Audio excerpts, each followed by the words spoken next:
Growing a business is hard, but it does not have to be. Once a week, we take a break from the hustle and bustle in business to talk about innovations and what's new in the C-suite.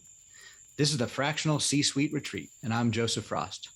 Pull up a seat at the fire, grab a drink, smoke a cigar, and just join me as we relax, learn, and get inspired. This retreat is sponsored by yorCMO, helping organizations grow with better marketing strategy. Welcome. Today's guest is a lifelong marketer of technology products and services.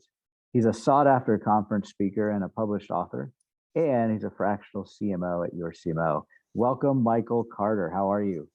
Good, Joe. How are you? Good. I'm so glad that you're on the call today on the podcast. It'll be a fun hour or so together. Yeah, looking forward to it. We spend a lot of time together throughout the week as a team, but it's always good to get this one-on-one time. So thanks for being here. Yeah, glad to be here. Thanks for having me. Great. So let's just get it started. The question I like to ask all the guests is, what's an opportunity that you see in the C-suite that maybe other C-suite members see or don't see? Yeah, well, I think it's the nature of how marketing's changed, and I'm not sure that quite translates to all members of the C-suite. It's now a more of a science than an art. There's an ability to track performance and tie dollar investments to outcomes in ways that 2 decades ago we just didn't enjoy, because it was an entirely different game. Even if you were B2B, you were still using printed publications, and there was no way to know who looked at the ads exactly. So I've had a number of roles beyond marketing, but mostly marketing. And I think those other roles taught me the importance of being able to demonstrate the ROI on marketing. And, early on in my career, that was difficult, my marketing career. But as marketing has changed, become more digital in its nature, more data driven, to the degree now that you can market in very discrete, specific, focused areas, which is, to me, always a key. If you think your product is for everybody in the world, you're probably in trouble. But today, you can actually seek out that perfect, most profitable match for your product and speak to them in relevant ways. So I think the specificity, the measurement, the ability to track investments, those are all things I'm not sure, a lot of CEOs I meet today who are younger than I am don't actually realize what can be done there. Yeah, I think that's the elusive question, or it's been elusive for a long time, is what's the ROI of your marketing? And certainly with the digital marketing, you can get really clear on what that looks like. But still, some of the traditional marketing's hard to monetize or to track back to the origins. So how do you reconcile that in an engagement where you still need a mix usually of more than just one tactic, and not all the tactics are the same from an ROI standpoint and tracking and metric standpoint? How do you go about dealing with that issue with clients? Well, there's still, like you say, soft areas, and I think a common soft area through the last 10 years of my career has been conferences, right? I mean, they cost prior to the pandemic, they cost an enormous amount of money. It was always very difficult to understand any kind of one-to-one out of what came out of that. You send 12 sales guys or 6 or 2 or whatever the number is, and you buy some booth space and a sponsorship. And then, $40,000 later, you're not sure what you got for your money, or in some cases, far more money than that. It's interesting to me in that I do think there's ways around, not around that, but there are ways to get a sense of the value of those. I had one assignment where I was working for a company that had an enormous conference budget, and I worked for a CEO, one of my favorites, who just, he had that CEO instinct that something went right when he saw 15 sales guys be taken out of the field for a week. And but it was very difficult for him to have a rational or a data-driven argument with anyone about that. So basically, we just put some measures in place. You couldn't go to the conference unless you had X number of customer or prospect meetings. You had to document those. We took booth, it still didn't necessarily draw the line, but it was indicators. And what I often tell CEOs that I work with is, if we can't know exactly, for instance, not everybody comes to your website is a customer or a prospect, but if your website's traffic is growing and all other measures are accounted for, it's probably got something to do with your marketing. And you have other ways to tell what falls out of those landings on your page. Same thing with conferences. You may not know the one for one, but you will get a sense. You can have some guidelines that make you more comfortable than buying in the old days, buying a Wall Street Journal ad and not knowing exactly what came of it. Yeah. So although it's not as easy to measure the ROI of an AdWord click that turns into a sale online, you can still put some common sense measurements and metrics into any activity, whether it be sales or marketing or otherwise. That makes sense, and I think that's important. It still doesn't make it easy to choose which the right tactic or not, because you're at the end of the day, you're kind of making a guess. Is this conference going to pay off or not? Do I spend 40 grand here, or do I spend 40 grand over there? And if there's no direct ROI, you're just kind of. Well, and the other thing is, pandemics had an interesting effect on conferences. They're almost in a renaissance period now. I think it's cabin fever to some degree, but I've had some clients I work with just go crazy to go to conferences now, and they're actually getting, what seemed to be pretty good traction from them. I think that while we can do a lot of things remotely, the human touch, people buy from people, and people market to people. So that human touch was missing from kind of the normal background noise that we had before the pandemic. And now these conferences are the best way to get a large dose right away. And I was at a conference in February, and it was actually the largest, it's the first physical conference they had in, since before the pandemic. And it was the largest one they ever had by a lot. So it is, not that we expect to commonly be factoring in pandemics, but there are things that happen within markets that impact things. And the tactic or the option du jour from 2 years ago that wasn't very good may become a little bit more trackable, a little bit more recognizable. So I think, I had a CEO say to me the other day, something that I thought was, not all of the people I work with say this. He said, marketing's hard. And I thought, marketing is hard. It's not that a lot of the stuff that people associate with marketing, if they think it's hard, they typically think that's the hard part. The hard part is all the process and research and work you need to do beforehand. And some of that is the reason it's a little harder to tie things later on, what did I get for my money? You and I both know that understanding the customer's voice is incredibly hard, and it's often overlooked. In fairness to business owners, they're trying to pay employees. They've got a product or a service that they feel very strongly about and have reason to. They've got some initial customers, that sort of thing. But they've got, these three areas that aren't really working, and can be as simple as say, well, my Google AdWords aren't working. Okay. You go out and interview, half dozen customers or do a customer survey, and you find out almost none of the customers rely on Google.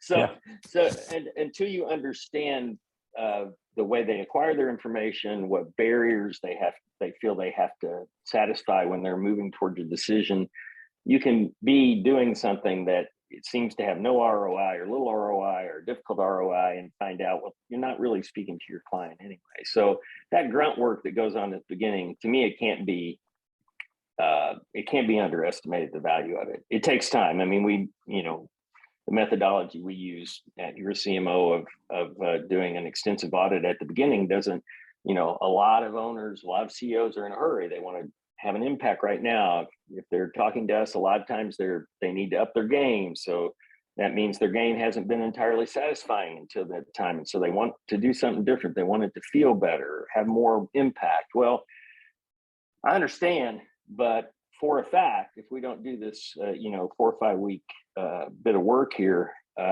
we aren't going to have the impact you want us to have, because we won't have the data and the information and the insights you want us to have. Yeah, it was just yesterday. I was at a conference, 3-hour conference with a bunch of other business owners, and the topic was cash flow. Cash is key. Mm-hmm. Mm-hmm. The speaker was internationally known business guru, grown several companies, but his focus is on cash flow and how to increase your business finances. And the first thing he led with was, for the first 30 minutes, it was all about how well do you know your core customer. And he said, and it was like a marketing lecture. It's like, do you know the not just the demographics, but what's the name that you give to your core customer, Bob or John or Corey, yep, or, Jenny, and what does he do? What are his struggles every day? What's his 8 to 5 look like? And it was like marketing 101. And that was the first thing the guy said. If you don't know your core customer, none of this other stuff matters. You can't grow your business. You can't grow your cash. You got to know your customer. The next thing he spent the 30 minutes on, once you know your core customer, is how uniquely different from your competition. Yeah, to solve your core customer's problem. Yeah. It was like marketing 101 again, 102 or whatever. Yeah. And, I mean, go ahead. Yeah. Sorry. And then his third point was, how are you getting that message in front of your core customers? Like the tactics. Like, this is my sounds familiar. Sounds all familiar to me, but that's not the way most businesses think about things. And this was a cash flow expert saying, you got to think about this first. Yeah. Then you can start getting into growing your cash flows, because once you know your customer well enough and you know what they need, and you can be uniquely different from the competition, and you can get in front of them and tell that story, now you're able to start enhancing your business. So I thought that was funny. Well, he's a pretty enlightened finance guy, I'd say, or a cash speaker. I worked quite a bit with entrepreneurs in the fintech space. So companies that come up with new innovations that you and I might use, or they might sell to somebody that we use. And, these are pretty smart guys, pretty savvy guys. And a lot of times they start out sort of, bootstrapping their organization, and they go to get money from, let's just say, first round, A round VCs. And they're shocked when the VC wants to know, tell me about your market. Tell me who your competitors are, what's your customer like. The VC wants to see the spreadsheet, but basically the VC is investing in a company that's, the spreadsheet is mostly fiction at this point anyway. Let's be honest. This is hope. This is pro forma. It's hope. If you can't answer the question, and then he wants to know how many salespeople and what's your marketing budget. How much money of the money I give you are you going to spend on marketing?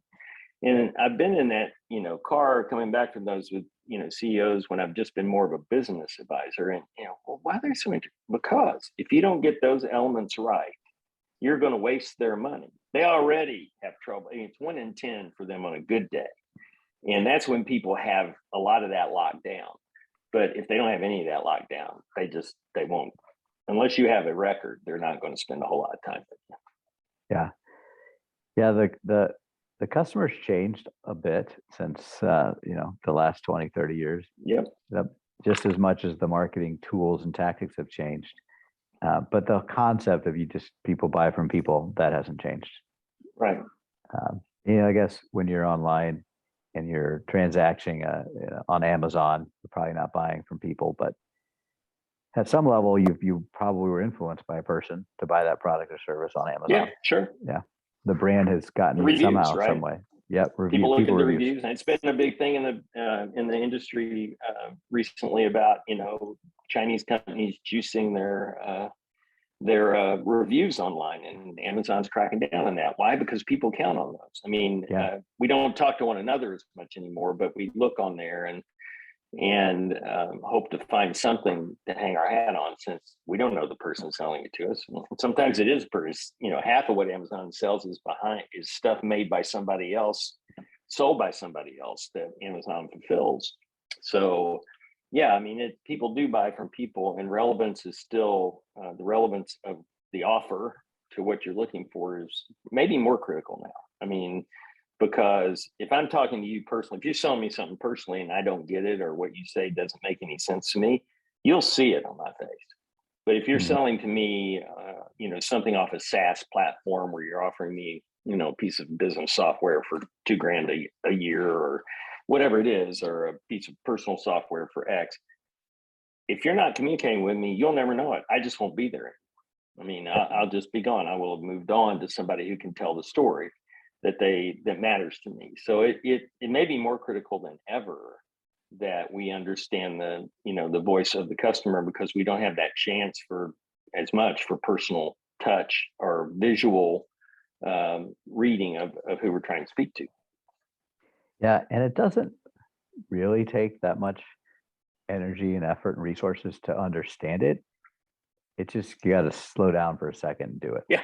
Yeah. And a lot of business, like I work with a lot of business owners and been around a lot of entrepreneurs for a long time. And many of them have started their businesses or founded their businesses. And early on, they were talking to customers every day. So they really knew the voice of the customer well, because they just had so many conversations. Well, fast forward 5, 10, 20 years, when's the last time any of those business owners have actually spoken to a customer? Even C-suite members actually spoken to a customer, and they're still operating off those assumptions they had from years and years ago. So sometimes it's just a matter of, you got to refresh your thoughts. You got to have new conversations. You got to bring in somebody new to the table that's going to have that dialogue for you and report back. And it's just shocking the new insights that you glean, and then some of the things you validate that they're still true.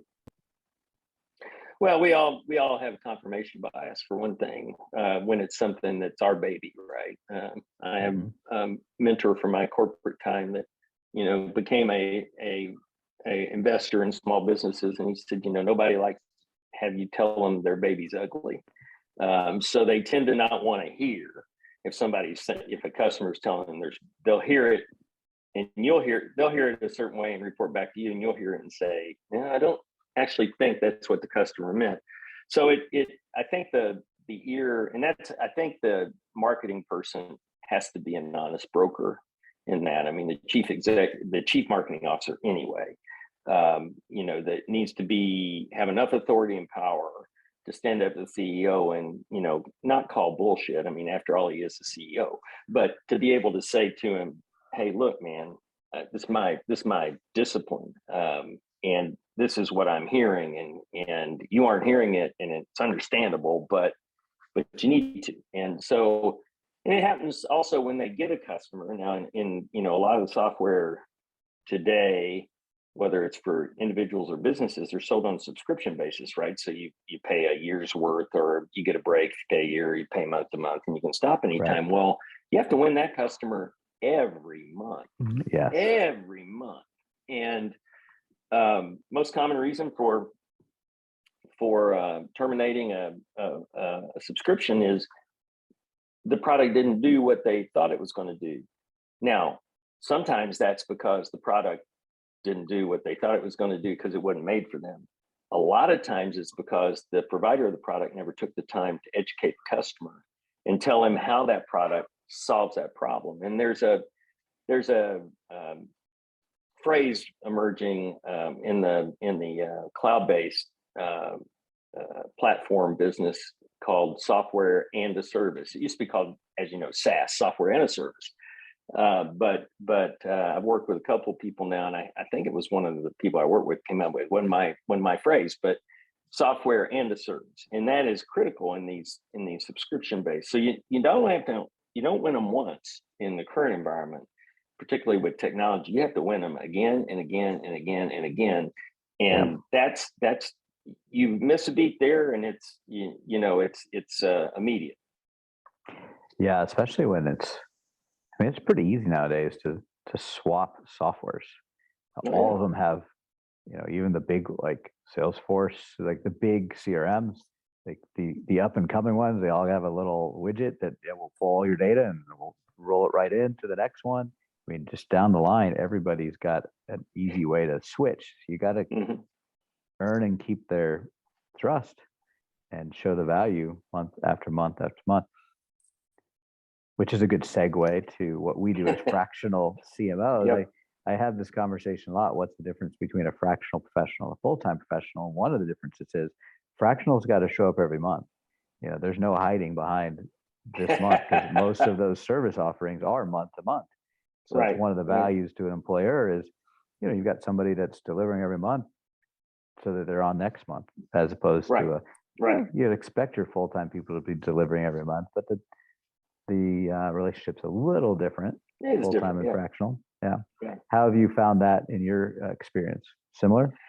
Yeah, I mean, I've been doing fractional work of a kind for a long time, and you know, I've had gigs that lasted 8 years, but they weren't on autopilot, right? I mean, it was 8 years of showing up and facing every crisis that business faced for 8 years, trying to anticipate some, stopping others from happening.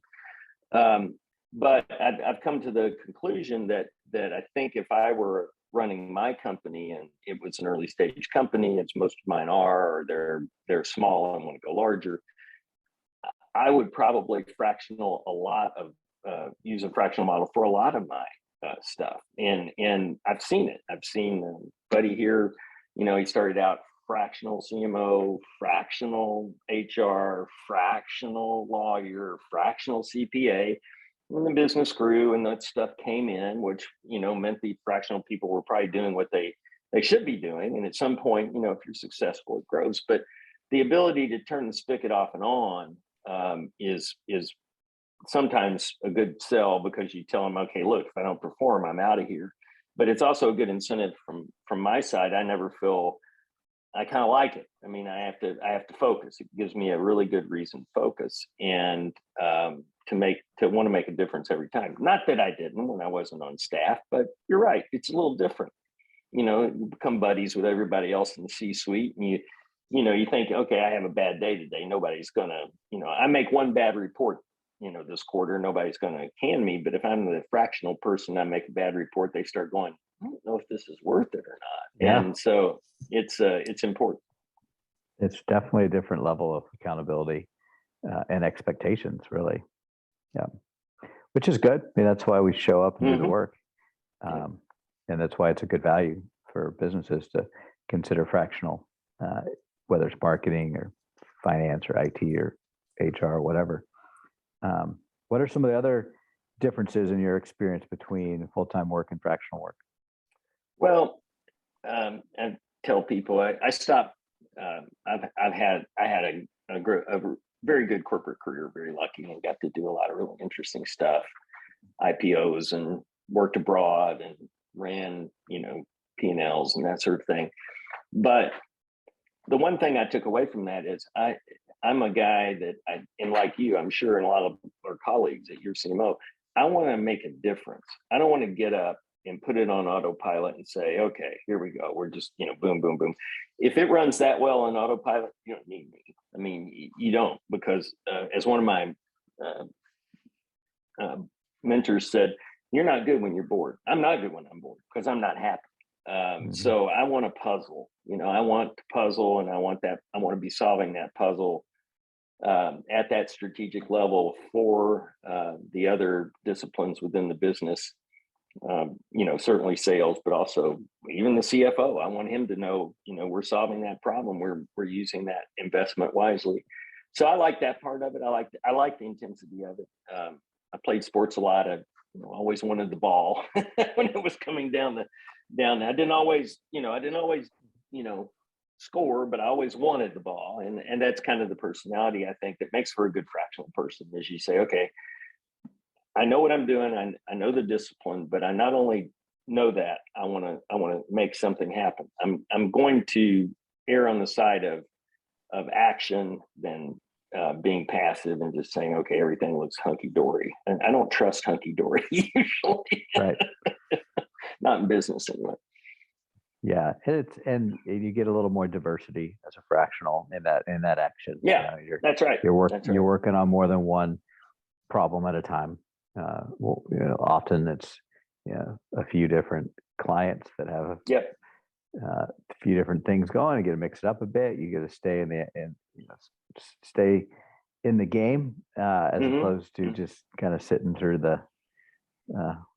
sitting in the stands watching things going on, which is not a bad thing either sometimes. No, it's fine. I mean, it's just your personality, and you're right. I think the variety is good. And I think what's amazing to me is you don't realize how often a piece of something over here from a business completely different than what your client's in over here has a relevance or a connection, or causes you to see into it a different way. I think that that's a value that fractional people bring, particularly those that are in the right set of shoes, and able to think strategically of how problems have analogies, and how, even though this person is, I don't know, selling doggy daycare, and this person's selling a SaaS hiring platform, a SaaS-based hiring platform, there's a similarity between what this person's up against and what this person's up against, and they have a strategic route, and that strategic route can be solved by similar actions on both sides. Different targets, different offering, different service, but still, that kind of correlation I like too, because oftentimes it's not linear thinking. It needs to have it needs to be a little circular in your thinking too. Yep, for sure. If you were giving advice to somebody looking to hire a fractional person, what were some of the things you would tell them to look for when making the decision to hire somebody? Well, I when I've hired people, and I've had posts where I've had to put together a team, culture fit's real important even for marketing people. So even if a fractional person is not there all the time, they should fit into your team. I mean, they should be a part, as an important part of your team. They should be in those C-level meetings. They need to be at the table. They need to have a chair at the table. And for that reason, they have to fit. And, not everybody's a fit. Not every client's a fit. Not every fractional person's a fit. And, it may be that the owner hiring the fractional person really wants to get this problem solved, and it may be the fractional person really wants to work for this person because they'd like to do the gig. But if there's no fit, you do yourself a credit for neither one of you to go down that road. So that's the first thing I look for: is this person a fit? And there are, and we use them in our organization, there are assessments and other things you can take that give you insights into people. They're proven, they're scientific. Why not use them, right? And I was talking to a business owner the other day, asking her, we have a client I referenced earlier who has a applicant tracking software that has some really cool features and functions in it that help a smaller business hire more A players and track those players, et cetera. And so I asked her, I said, when did you decide you needed to go do something? She said, because I kept hiring people that I had to fire. And she said, and not only was it expensive, it destroyed the psyche of my company. And I thought, man, that's an enlightened observation right there. I mean, the idea that it's not just the money.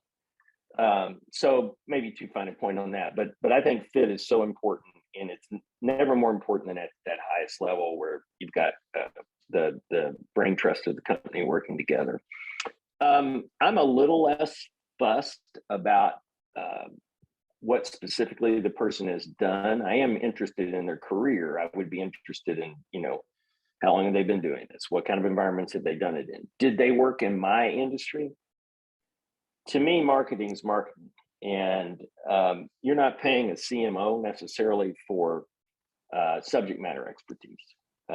You are paying them for the subject matter expertise around marketing, but not necessarily around your product. Any good fractional CMO will pick that up pretty quick. If you sold one product or service, or marketed one product or service, you sort of get the problem being solved and what the hammer that's being used to hit the nail. it's not as mysterious as often people inside the company think, because inside the company you think, well, we have this very complicated business. Yeah, you do. There's no doubt about it. But I've seen this movie. I've seen this movie twice, 3 times, a half dozen times. I know how the movie ends. And so you need to know that they have that level of experience functioning in a C level, at a C level, right? That's the most important thing I find is I want to hire a person and plug them in at a level where they'll be successful. If you take too young, too inexperienced, somebody that doesn't know how to say no the right way to a CEO, I won't ever do that, but I don't think that's the right thing to do. You're the boss. If you want to spend the money that way, I'll spend it the best way I can. But I'm telling you, I don't think that's the right way to spend your money. That's hard. And it's also easier when you're a fractional, I think. When I was on a career track, well, my bosses would tell you I never had any problem telling them what I thought. But for the most part, you're more careful, right? It's not that as fractionals we're not sensitive to who's the boss. It's that I'm here to help you. My career doesn't depend on you. I want to help you, and I'd like to believe I made a difference. And if I don't tell you the truth, if I don't tell you the facts as I see them for what you pay me for, then what good am I? Right. Again, it should be what everybody on your team does, but we both know from experience that that's not what happens. I had a CEO once that, you've heard of him, skip level meetings, and he would do skip levels. So he would do not his direct reports. He would meet with the ones 2 or 3 levels down. And I asked him once, I said, why do you call me? I mean, I was a young buck at the time. And he goes, because the guys that report to me won't tell me the truth because it'll affect their bonuses. He said, you don't rely on me for your bonus, so you'll tell me the truth. And that is a problem sometimes inside of an organization versus outside. It's very hard for people to feel comfortable saying, hey, that part of the baby's a little ugly. So I look for that. I like truth tellers. I tell people that I want to be disagreed with. So when if I were hiring a fractional person, I'd want to know, okay, do you have trouble disagreeing with me? I mean, can you constructively, I don't want you to call me names, but can you constructively disagree with somebody based on your expertise? Well, yeah, I wouldn't be, as far as I'm concerned, I wouldn't be C level if I could do that. But right. So that's important. I'm assuming the other, because you can kind of verify the other, how much experience and all that. But those kind of attributes are what I would look for if I were hiring a fractional anything. Yeah, those are great. I hear fit a lot. It's surprising. It's not as intuitive, but it is so important. If that fit's not there at the fractional level, just like in a full-time employee level, if it's not there, it can be very, very difficult for all parties. Right. And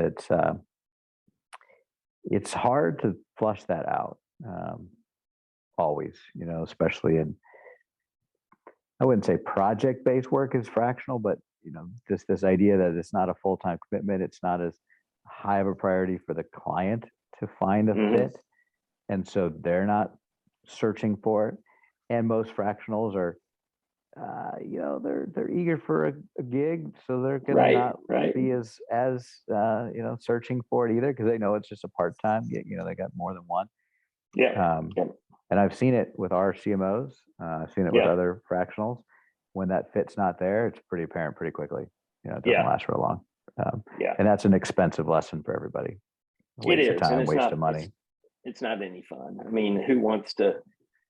It becomes a headbutting contest, not because anybody intended it to be, but it's not a fit in that nobody will give ground. It's not a fit because nobody will give ground. It's a fit because there just isn't a personality match. I mean, they talk about it with pilots, right? You want cockpit synergy. You got to have 2 guys that kind of like each other up there, pulling the levers and pushing the yoke.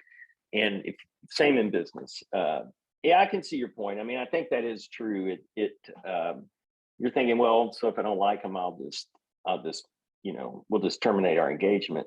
Even that's, like you say, expensive. And I appreciate that we spend time, within your CMO, we spend time looking at fit, and we do tell people when we think that maybe it's not necessarily the move they make now. They might make it here, but maybe not right now. Maybe something else would be more logical, and we try to help them out with that. and it's not that our CMOs don't want the work. Of course we do. We want to work, make money, and help our families. But it's really takes years off your life when you get it wrong. And I'm not sure any amount of money is worth taking years off your life. At least when you're my age, it's not. Yeah, I agree with that.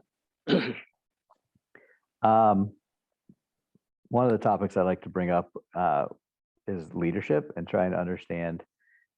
Everybody's got a different definition of what a leader's role is. And I'm just curious, what do you think the main role of a leader is?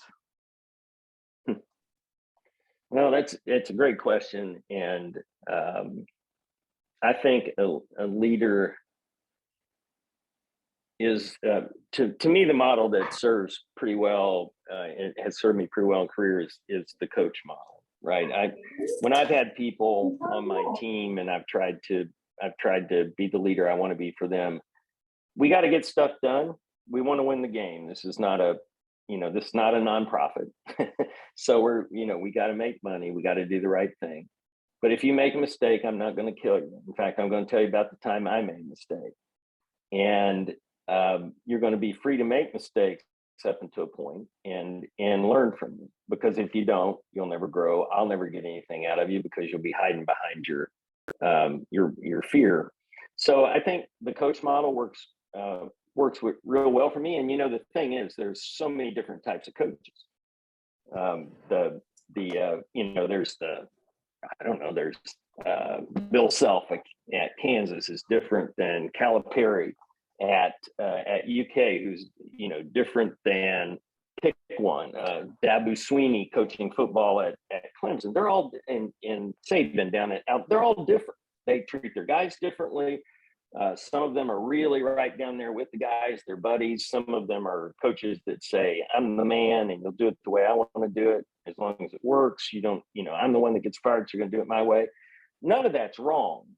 It's the fit for the people you have. So when I say coach, I don't think there's a, oh, hey, I'm going to teach you how to shoot a layup in all cases.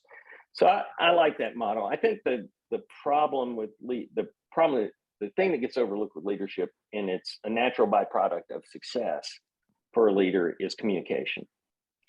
I think it gets underestimated just how much people value hearing from leaders in their companies.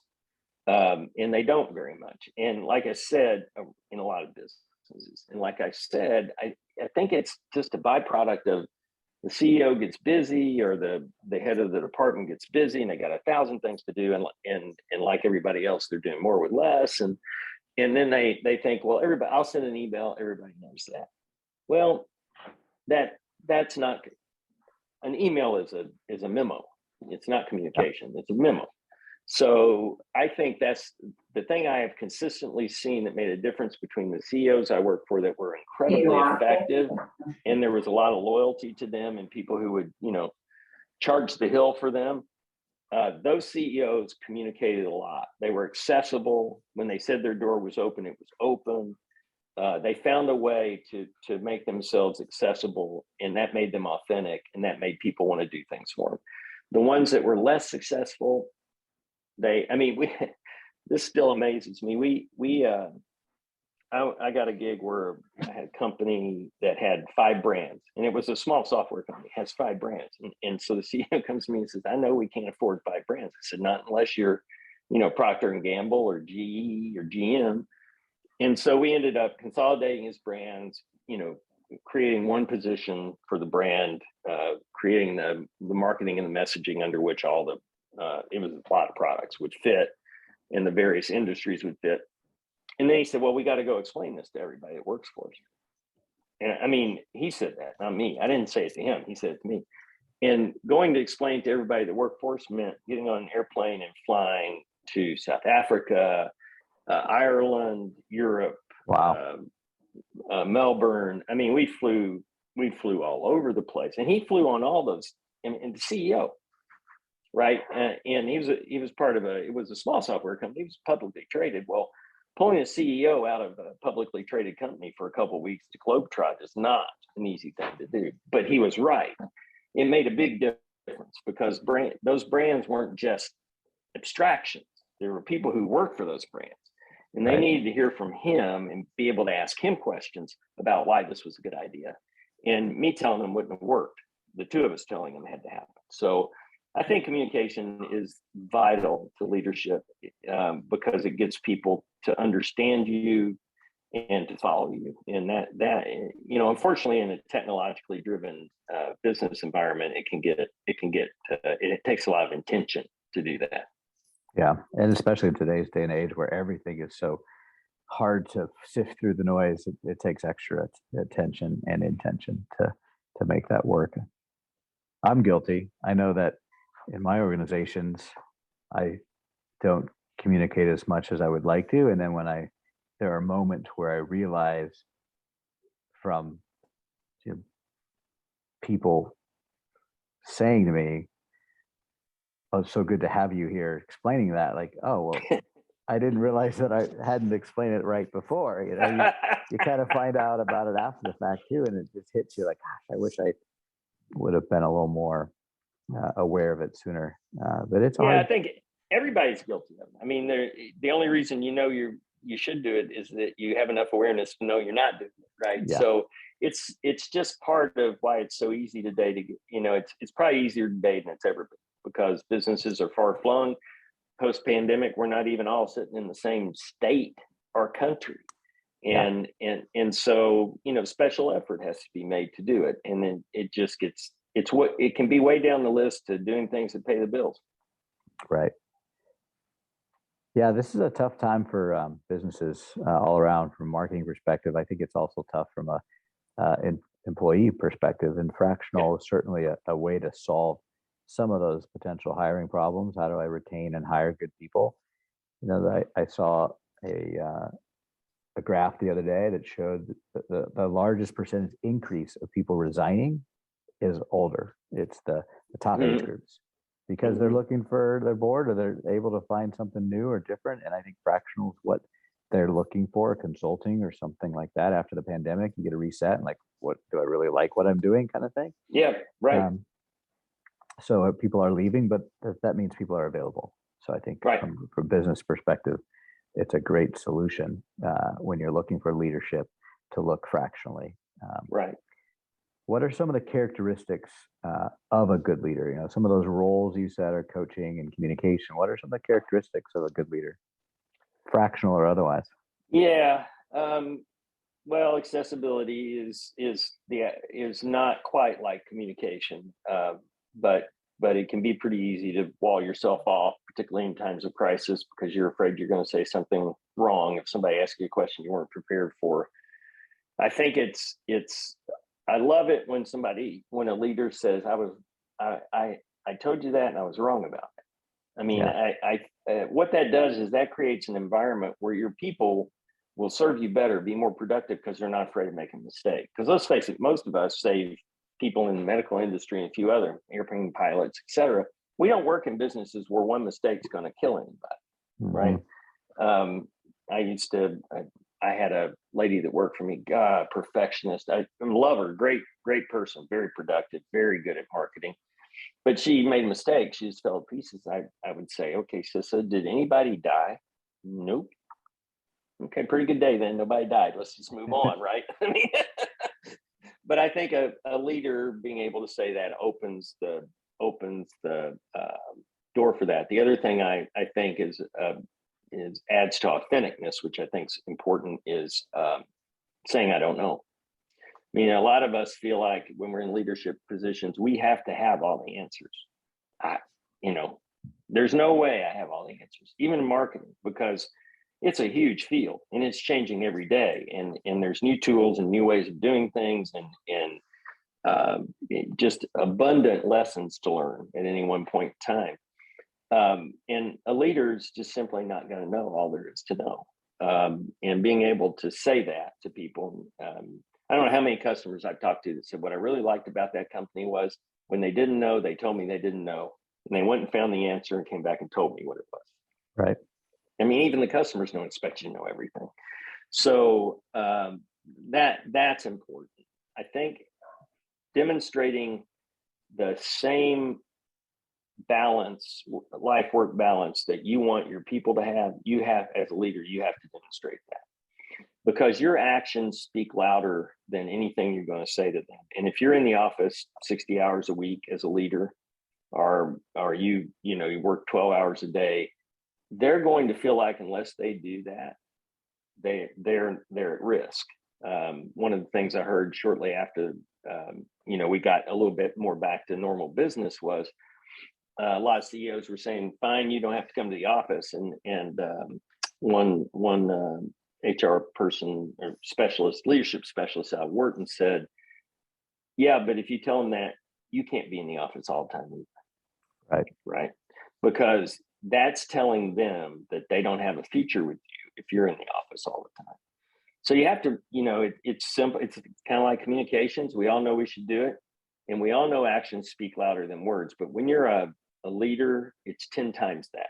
It's not, I'm not saying leading a company is like being a parent, but do kids ever forget the thing you want them, or ever not remember the thing you want them to forget? I mean, the thing you did that you would never want them to do, they'll remember it the first time you tell them not to do that. Well, it's the same with leaders, that the actions you take are what they think they need to be doing as well. And time and again, studies have shown balance is really, really important. And I think that's some of what's come out of the pandemic, right? Even Absolutely. Leaders have said, some of the leaders have gone, hey, this is really nice. I got to be in my office without a bunch of people knocking on my door, and I got to control when I talk to people, when I communicate. This is great. No. And they begin to feel a little bit more balanced. Well, I think that it's essential that you give people that balance. And now these days, like you were pointing out, Joe, if you don't, they'll go somewhere else and find somebody who will. Right. Yeah, when we're seeing it and it's happening, it's today's reality. It's a lifestyle leader or lifestyle businesses, lifestyle leaders, lifestyle employees. They want to have the balance. It's important. It's the global reset. And I don't know why I would care. I mean, when this all started, I happened to be working with a CEO that really didn't like the whole concept of people working remotely, and I handed him a study. But before I handed him a study, I said, "Well, what's your real pain? Me, be honest. I'm not going to go out and tell the other employees." He said, "Well, I just don't trust they're working when they're at home." I said, I think that's an understandable impression. I said, read this study by the U.S. Labor Department that shows when they're at work, their actual hours of productivity are a little over 4. So how do you know they're working when they're here? Yeah, I believe that too.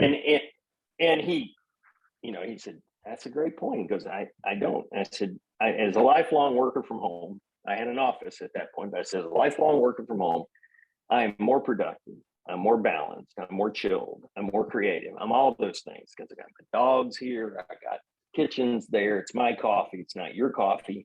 If I want to get out and take a walk, it's in my neighborhood, right? If I want to have lunch with my wife, I don't have to meet her somewhere. I can go into out on the back deck and have lunch with her. I mean, it's 1,000% better in the right environment, and you're more productive. So I think there's just those type of changes now that.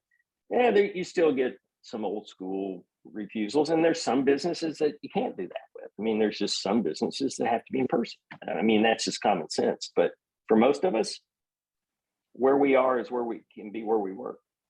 Yep, absolutely. So let's change subjects a little bit. So what do you like to do when you're at home? What do you like to do when you're not at work? Let's put it that way. What are some hobbies?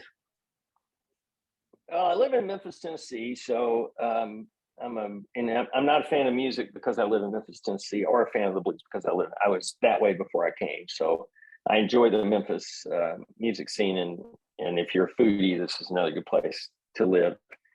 Our kids are grown, have their own families, and I think my wife and I both, we got to the empty nest part and went, what's the big deal? This is fantastic. My wife never mourned the leaving of, quote, the babies. So we like and having each other, in the house to ourselves. We also like them being here. So it's different. It's our space. We are dog people. We rescue dogs. We have he's around here somewhere, about a Pyrenees that is our most recent addition. He was rescued from a kill shelter, I don't know, 3 months ago, emaciated. Wow. Now he weighs about 105 pounds, and he's just knocking around here like a champ. So, and we're supposed to be foster parents, but I think he's probably going to become our dog, because we've just grown so attached to him. He's a character. So we love dogs. We have two. We have him, that his name is Dax, after a town that's actually in the Pyrenees in France. And then Molly O'Shea, who is our Irish Wolfhound. They're both about the same age. They're both 8. So we have, walking around the house, about 250 pounds of dog between the two of them. And but we enjoy their company. I can't imagine, really, that's a big part of my life, is the dogs. I ride bicycles. I love road biking. Reading.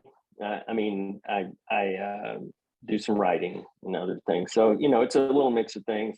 I'm a little bit of a attention span guy, so I stick my nose into a lot of things just to keep myself interested. But yeah, so we enjoy them. We've been in Memphis about 5 years. Really good city.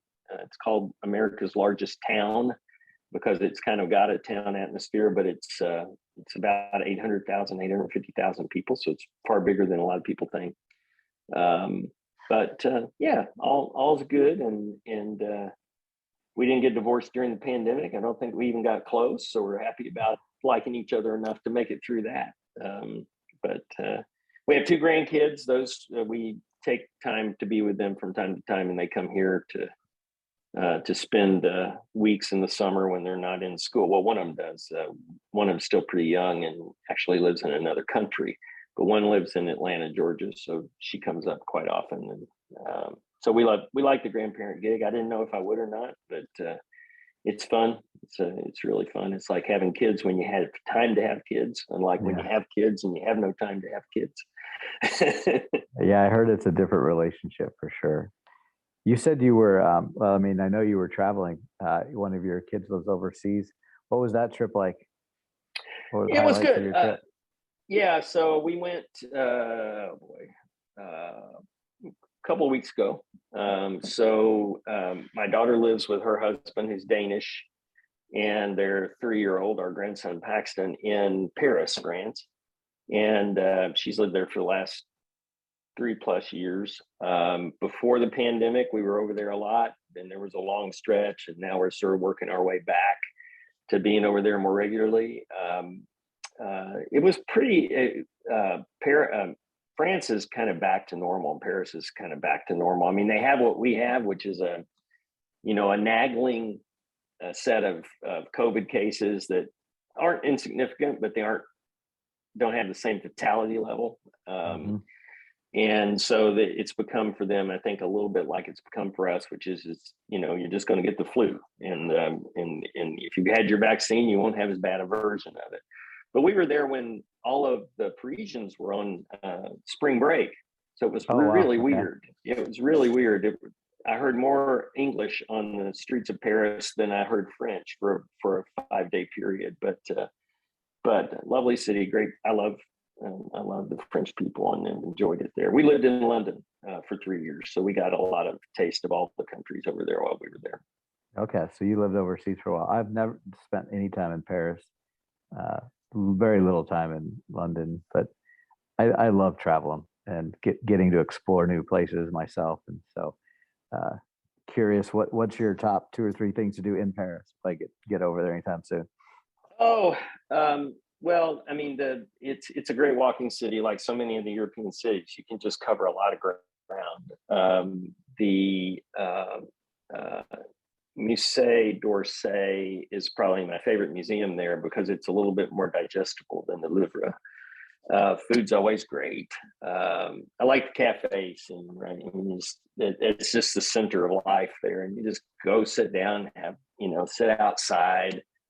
The city itself is lovely.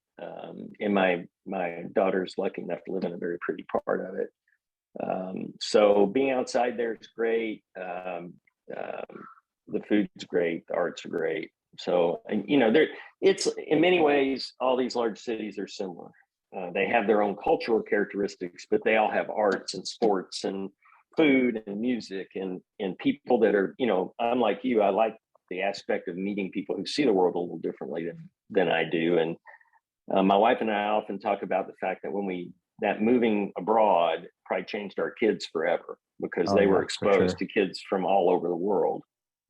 I don't see my daughter marrying a Danish guy, right. Who happened to go to the same school she did when she was there. I don't see that happening if she had not lived abroad. So it's great. It's a great experience. There are very few places I've ever gone that I didn't enjoy. Some now seem a little too far to go, but I just got back from a trip from Asia to the Philippines and Singapore, and my flight back was 18 hours. Oh yeah. It was insane. I used to go over there quite a bit. And I think the one that felt the worst for me was Melbourne. I mean, I loved Melbourne, but getting there and back it's the only time as an adult I've said to the stewardess, "Are we there yet?" Or to the flight attendant, "Are we there yet?" Because it was a long time over water, but I enjoyed it. It's just that's a long time in a plane. And by the time you left, I think when I used to go to Singapore, I figured it all up, and it took almost 30 hours, to get to the airport, get back. I had to fly to Omaha at the time, so. Yeah, well, Omaha. So I went. My flight got. Let's see. I was almost not allowed to get on the plane because my paperwork wasn't in order. With COVID these days, you just never know which country, which form you got to fill out. Right. I get on the plane. We load half the plane, and then they come over the loudspeaker and say we have to deplane because there's a flat tire. So as they were loading people onto the plane, evidently the front tire started to go flat. So then there was a 2-hour delay. So then I had to get rerouted because I was flying through Atlanta and I was going to miss my connection. So then they rerouted me to San Fran, and I had a 10-hour layover in San Fran before the new flight took off to get to Manila. And so and this was by design, but not thinking about it at the time. When I landed in Manila, the plan was to pick me up in Manila and drive me 3 hours to the resort we were staying at. Yeah, right. So by the time I finally got to where I was supposed to be, and from when I started the delays, it was 40 hours. It was 40 hours of travel. And I didn't know what country I was in, what time zone I was in, what dreamscape I was in. It was just a mess, and it took a lot out of me. And it takes a lot to take a lot out of me, but it does. We've changed our method now. It's not the story's not nearly as bad, but when we get to Paris, because we know we're going to encounter this 3-year-old on the other side of the trip, we actually stay at the airport, the Sheraton there at the Charles de Gaulle, which is a really nice, beautiful hotel. We spend the night there and kind of gather our strength, and we do the reverse coming back because we will have been with the 3-year-old for a week or more and spend the night there before we take off the next day. That really helps decompress. We have said, we're going to make a habit of that if we go very far anywhere. It's just before we see anybody or do anything, we're going to go to bed for a few hours and that's a great idea. Bearings. Yeah, I took the opposite. Like as soon as I landed, I planned I'm just going to go hard and then collapse. And that was a bad idea. It was a lot of work. Well, this has been a good conversation, Michael, and I know you go by Carter, but for our viewers and our listeners, what's the best way for someone to get a hold of you if they want to reach out and touch base? Well, I am reachable through yorCMO at Carter at yorCMO.com. So that's probably the best way to get in touch with me. And I'm like everybody else. I'm pretty attentive to email. Would love to talk to anybody who's interested, and I charge nothing to talk. So happy to just find out what's going on with people. Usually I'll learn as much as they might hopefully learn from me just from conversation. So that's probably the best route.